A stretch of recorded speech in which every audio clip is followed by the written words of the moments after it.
Let's go through a different round because we started at the end just now. We can start with Taiwan. Okay. And then we go through a round, all right? So let's start with Taiwan. From Yuka. Thank you. Okay. Lamborghini has a great success last year. What is the Lamborghini's sales target for this year? But last year, for the first time, we delivered more than 10,000 cars. But this was not coming by chance or by pushing. It's the result of a balanced strategy. On one hand, now we carefully look into the residual value of the cars, and on the other hand, we look into the length of the order bank. So we are looking always to have an order bank which is higher than 1 year. Now we are actually with the Revuelto we have 3 years. With the Urus, we already have a lot of pre-orders of the follower, so we are at the end of 25. With the Huracan, we are sold out until the end of production. We will open, let's say, the opportunity to buy the follower of the Huracan by the end of this summer. So we're looking into this in a very, let's say, positive way, because this is one side. Then in terms of brand, in terms of product, we are on the top of this segment of super sports car luxury models, and therefore the strategy is done in a way that we always look into design, performance, technical innovation. We work a lot on the brand, but as I said, we also always deliver less than demand. So let's say the growth comes in a natural way, and it's very difficult now to say where we are going to be by the end of this year, because we are in let's say only in April.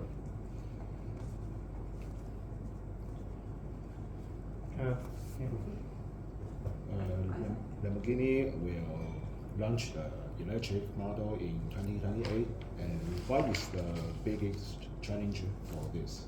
So again, Lamborghini will launch the electric model in 2028, and what is the biggest challenge for this? But the biggest challenge for, in terms of, we have 2 challenges. One is to get the car to the best quality, really in the Lamborghini way, in terms of design and in terms of performance. And the other challenge for sure is that coming out of a company which has only done internal combustion engines so far, is that we have to prove that we are able to do a super sports car also in terms of a full electric car. These are the 2 main challenges.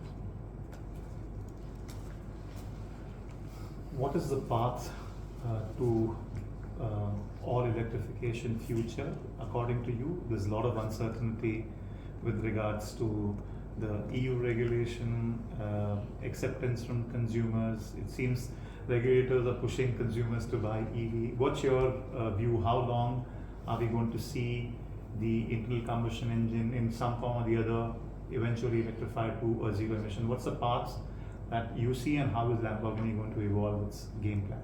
So there are 2 different questions. One about general the car market, and then about Lamborghini.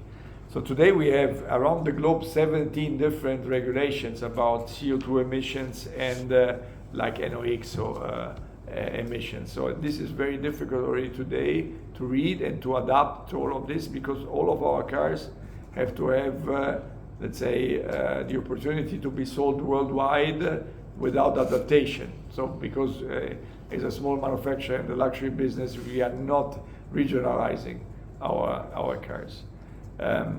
For sure, what I see is that there is a path towards electrification. It might be that it's going to take longer than expected. There might be some dilution in the past there, but if the governments and all of us who have voted the actual governments worldwide seriously, then for sure this road is a necessary road for the sustainability of the planet, if we believe so. Then there are inconsistencies, because sometimes, let's say, the legislation is faster than the opportunity or the capability and the acceptance of the customer of innovations because of cost, range, infrastructure, charging time, and also for sure, if you look into this in a holistic way, it's also about where is the electrification coming from? What is the source of energy? If it's from coal, then for sure it's something which is wrong in the, let's say, in the setting. So I think that there will be not a change of the target, but there might be a dilution because we have to adapt in a way that everybody is also accepting it, and also that the infrastructure and all of what I said before is going to be there.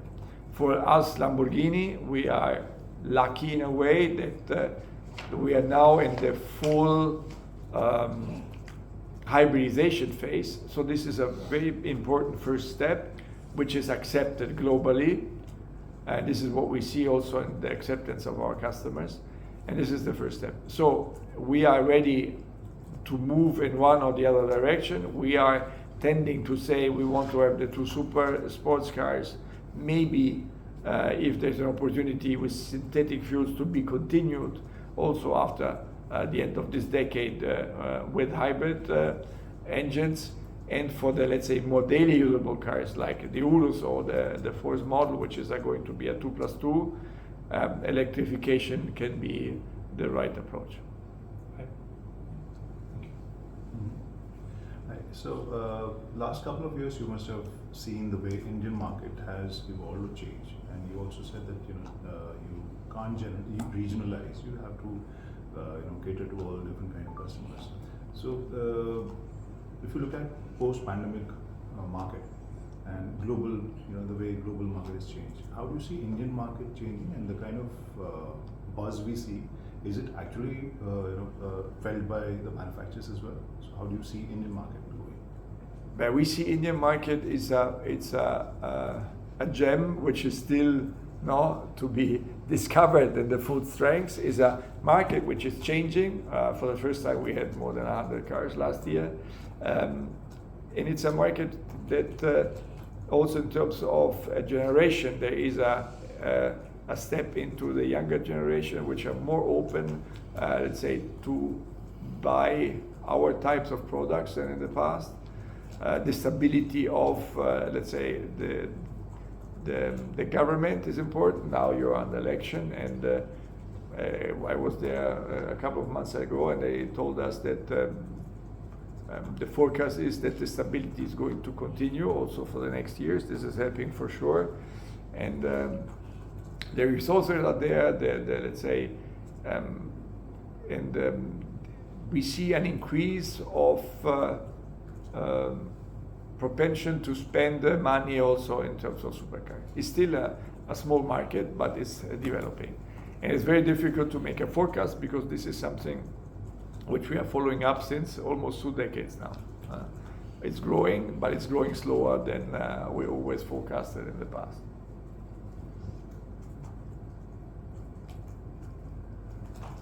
So I have to talk about the special model like Sian, like Countach. They're going to be more. But we are doing, there is, for us as a manufacturer, we have now the 3 or the 4 model strategy. So the first thing is the base is to have derivatives out of them, open cars, faster cars, and this is something which is keeping us very busy. But for sure there is a pyramid, which is saying then we have the few offs and the one-offs. We want to continue to do these cars. We do them once in a while because it's important not to stress the market with those offers, because this is something which is very special and the market is very reduced, so you have to do it once in a while, and then it works perfectly. But yes, we will continue to do so.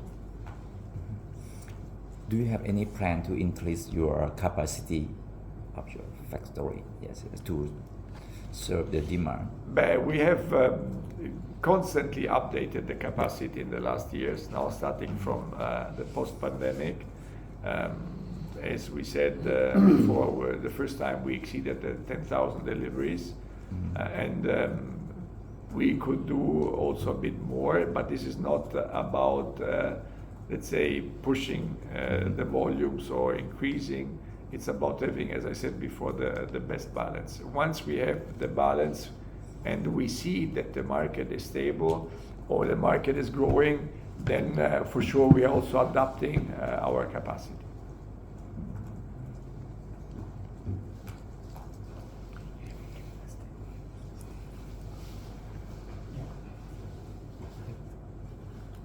Next question? No? How about Isaac? You're fine?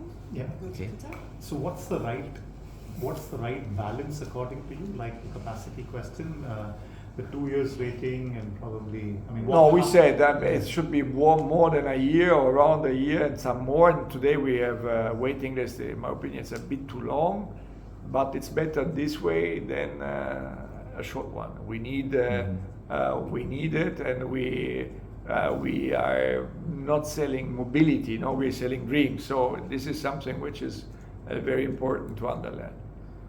Right. So how much more can you produce? But you know, the jump from 2 to 3 models was important. Now with the adding of the Urus as a third model line was paramount also for the good development of the company. So we look into what we are able to do. That's the first thing. Then we have also the supply chain, which has to be adapted, which is very costly and time consuming. Because once you do the project, you say, I don't know, I want to do X car per year or per month or per week, and then you want to increase. For them, it's not easy because they have to adapt. Then we have the shifts issue with our workers and with the unions. So it's a process which is not going overnight. Sometimes it takes years that you can adapt because you have to build also additionally. And due to the fact that the brand was growing and the acceptance was higher than expected always, it's quite a challenge. But in the last we managed it, and also in the last years now we're constantly growing. We had 9,233 deliveries in 22. We had 10,112 in 23. So we did already a big step. For sure, this is not going to be endless, and we don't want it to be, because there also has to be a space in this part or in this kind of segment we're living in. And this luxury world is pretty small, so you have to, you can't overdo it, but we can do more, a bit more at least. Yeah. I don't speak about numbers because Just a little bit about India again. You mentioned that the market had potential, and it's a gem that is yet to be polished. to be polished. When do you see the inflection point wherein you actually start seeing the market taking off, given the high rank or the number of millionaires and billionaires? What's your assessment of where will India figure in the next 5-10 years? We are observing the market not only in terms of current luxury market, but also in terms of accessories or fashion or watches. And for sure, the comparison with other big size markets, let's say the retail is still small, no? And therefore we have to see. So the potential is there, and it's growing, but it's growing at a pace which could be increased, no, for sure.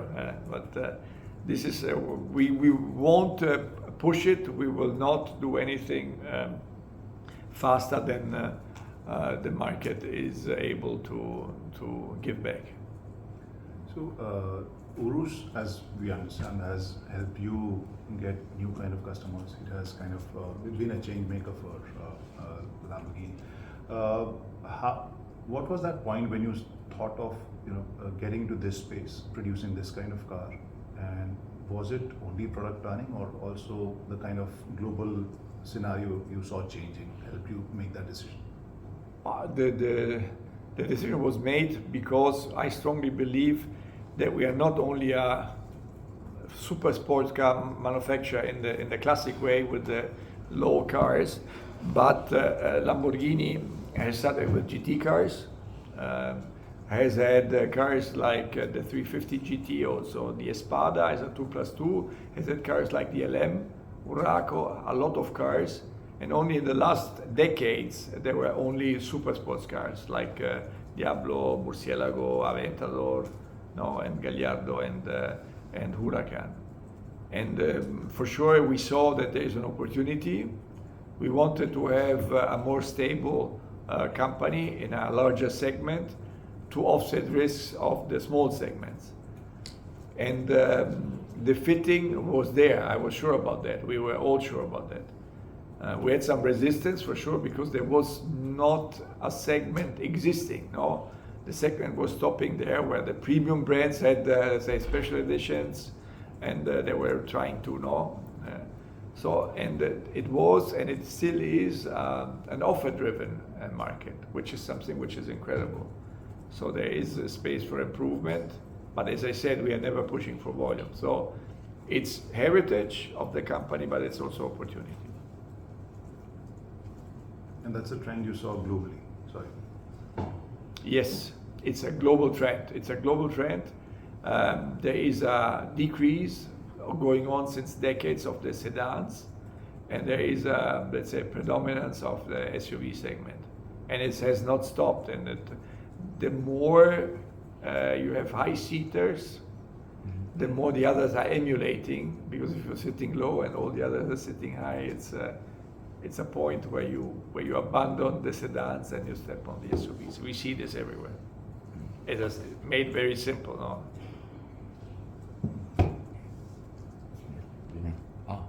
Accounting to the news that you see BMW and Mercedes-Benz that reconsidering about we will produce only BEV. What is your opinion for this? Do you have reconsider? But what they say is not that they are changing strategy. They're just diluting, no, in time their strategy. As I said before, this is what is happening because the acceptance is a bit slower than everybody was thinking, and now you have to do the things in parallel. Nobody will abandon the electric vehicle strategy, but it might be that they have to hold on longer to internal combustion engines than expected just a couple of years ago. Yeah. Okay. Thank you. When do you see the last internal combustion engine being made? I don't see it. I don't see it. I think if synthetic fuel is going to be something taken seriously, because in 35 or whatever the year is going to be, if you want to really drop CO2 emissions drastically, you will have hundreds of millions of cars still running with internal combustion engine cars. So there is no a trade-off between saying we have to go full electric and let's not invest in something else, and otherwise it will not go fast enough that there is a change, because also the OEMs, they have to decide where to put the money. They cannot put the money everywhere. So I see that there is a complexity, but also for a small manufacturer like ours, the synthetic fuel, so CO2 neutral fuel could be important. Prolong the life. Prolong the life of internal combustion engine. Yes, but there must be a change in the speed of adapting this, because otherwise it will be not successful. Now, something some of your colleagues already explained, but you are a car manufacturer that is going to make for the world and won't make for regions, but the adoption curve is going to be different in different parts of the world.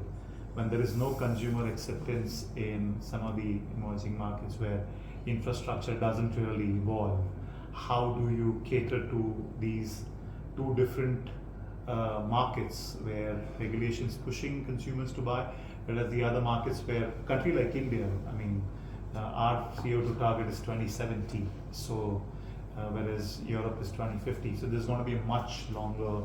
So there are Yeah, two but in different Europe, for worlds. example, it's 2035 is to have only BEVs, or we have to see what is happening in the next couple of years if they decide something different. And one is the target for the country, 50 or 70 or whatever it will be.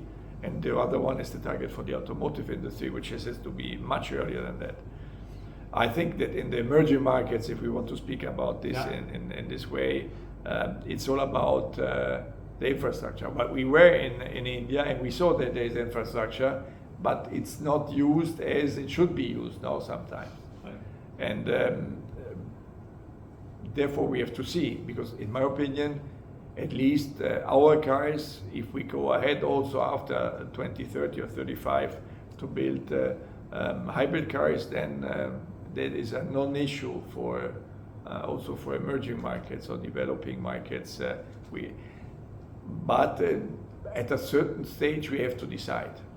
You know, we have to decide whether, let's say, where we have the maximum in terms of volumes, because otherwise, if we would go, let's say, behind every volume, we would not survive, and we would put in, not surviving means that the brand would not be there anymore, and this is more important in my opinion.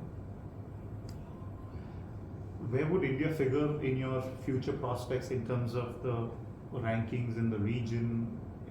I mean, you look at 2030, you know, how do you see India, you know, amongst top 10 markets? I asked him because he is the boss for. What's the potential? Like you said, you know. The potential is there. We see that there is a potential, but the potential is not exploited yet. How much more can India sell according to you? We have an order bank that covers, again, a few years down the line, so the potential is there, like we said. Of course, you know, we just now crossed an important milestone, the 100 cars that the real boss wanted to achieve in India. And so now we can see the next milestone, probably coming in the next couple of years. But 150 cars, 200 cars? Let's see. But it's not about the volume, no, it's about having customers which have cars which have a lasting value, which they appreciate, and to push cars into the Indian market would be the worst idea. Which no, it's just out of pull, not. I know, but this is very difficult to read. I tell you, there is a constant growth, but it's not an exploding market, no. Right. You know, India is developing a lot, also in terms of infrastructure, like what we said. You know, right now our super sport cars, let's say, are not driven on the daily basis because, like for instance, Mumbai, road conditions are not still perfect, but the government is investing tremendous amount of money. You know, opening all those big highways in between those main tier 1 cities, and then we see also a huge development from tier 2 cities. Like Hyderabad, you know, we have a huge customer base in Hyderabad. So there are, you know, cities which are developing, catching up tier 1 cities. So that's the reason why having a forecast right now would be like, you know. What I have to say is that we have more Indian customers globally than we know, because we have a lot of people buying in the UK, we have a lot of people buying in Dubai, we have a lot of people buying in the Southeast Asia region, which is something which is unique as a customer base. Now they are spread all over the globe, especially now we have, as I said, UK, Dubai, and Southeast Asia are the big hubs where they buy, and they are commuters in a way. Now they live in different countries, but they always come back also to India. And sometimes, or when I was in India, I was asking a lot of them, yes, they have a car there, but they have more car outside of India. Are they pushing for more allotments lately? Sorry? Are the other Indian team members, they're pushing for more allotment lately? They always ask for more, but everybody's asking because they have an order bank, but we have to balance this. So it's not. And how about the opinion for Thai customer, Thai market? Yeah, we have a special customer, right? You know. Yes. Yes, we have special customers everywhere, but we have a special one, a very special one in Bangkok. Yeah, it's an important market because it's a market which, in comparison to other countries, is also a producing market. So they have a lot of knowledge about cars. There is the industry is very mature, and therefore it's a market which is stable. We have only one dealer in Thailand, in Bangkok, which is doing a great job, I have to say. And yeah, I've been there the year before last year. I've been there in July, after a long time, I have to admit. And it's a very interesting one. The market, the people are very informed. They are very passionate about Lamborghini, and it's a traditional market. So it's not a new market for cars, you know. Yeah. So and this is something you feel and you see. You know, they know a lot and they see a lot, and yeah, and also big travelers, so they are very informed. Yeah. Thailand ranks number 6 within Asia Pacific. So, Number 6. yeah. Oh, Yeah, wow. it's been an important market for us. Where is India bucketed in Asia Pacific region only? It's the number 5. Number 5. In the Asia Pacific Yes, region. correct. Since you visited India, what was the perception that you had? Because I think you visited India after a 6 long. and then 7. 6 and then 7. 6. Oh. Taiwan is 5? Taiwan is 5. India 6. 5. Yeah. Australia is 4, no? Australia is the 4th one. I said before number 5 to you, Yeah, and then, yeah. sorry. Yeah. Yeah. So what is the? I mean, you visited India after. some A time. bit what he said. No, we're talking to you when we were in India. No, the development, the rapid development of the infrastructure, also in terms of the city development. How they explained us what is going to change in the next half a decade. No, where they I don't know how they are going to change also the let's say the view of how to approach a city which is incredible, no, because you have cities which are bigger than countries in Yeah. Europe, no.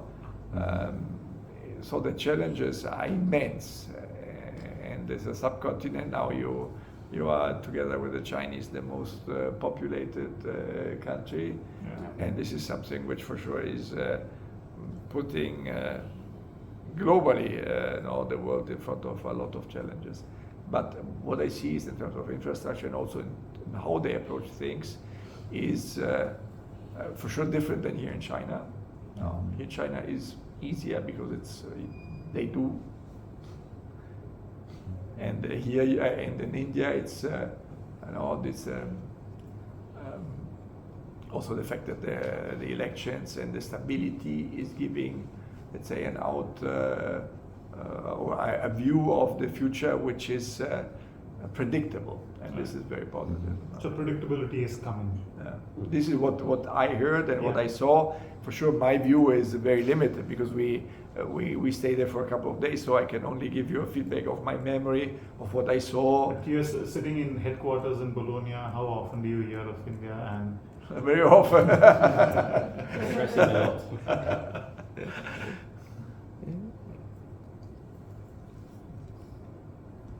Any additional questions, everyone? How do you see Chinese market changing or evolving? It's a very difficult market because the Chinese market is pushing made in China a lot. There's a huge impact on in a very few years of the Chinese electric cars, which is present everywhere. I have a hard time to recognize the brands because they're all new, and I think this is the same for what is happening also for all of us. And on the other hand, it's a market which is saturated in terms of luxury business. It's a market which is a challenge for us, not because we are lucky, because we have our percentage here is a small one. We have between 7 and 10% depending on the year. So we are not so dependent on this market. So we are not feeling the, let's say, the up and downs. And but it's a complex market, which is changing very fast in two terms: in the made in China idea, and also in terms of sustainability, And also more and more, it's a market where also from outside we're not looking also only at the size, but also on the technology, battery technology, and also the software technology. So it's getting also a market where you need to understand what is coming next. For us, it's important. We cannot adapt our cars to the Chinese demand. We have to see a balance between what we're doing globally, because what is accepted here might be different for Europeans or for Americans. And this is something which we are working on. But it's a very challenging and interesting market. Okay. And can you share your opinion? How about the supercar market of the world right now? It's a stable market. It's still a market which is only under pressure for some brands, not for us. But it's a segment which is small, and it will stay small. So we have to be very careful. Therefore, all of the things I said before are paramount for the success of the future. Now you have to be innovative. You have to work constantly on the idea of performance, the idea of the design, on how do you present the brand, on the order bank, residual value. These are things which are vital for a small brand like ours, because you don't need to buy a car like ours. You want to buy a car like this, no? Because it's a childhood dream. It's something which is in your mind, and you have always to achieve the desire of the customers. Then you will be and continue to be successful. But this segment is small and will stay small. And it's spread all over the world. So we always have to act global. And this is one of the, let's say, the major complexities we are facing. Now also because of the emission regulations. No. So which part is the most important things that you mentioned about? Design product, or always product. Yeah, design, performance. These are the two rules. Yeah. It's clear that you can, without performance, the design is null and void. And if you do ugly cars, so the brand is the main driver. If you have to protect the brand and by any means, and then it's design and performance, and to keep up with the technological innovation. Okay. I believe we have covered all questions. Right? All good. So thank you very much. Thank you. Thank you for your time.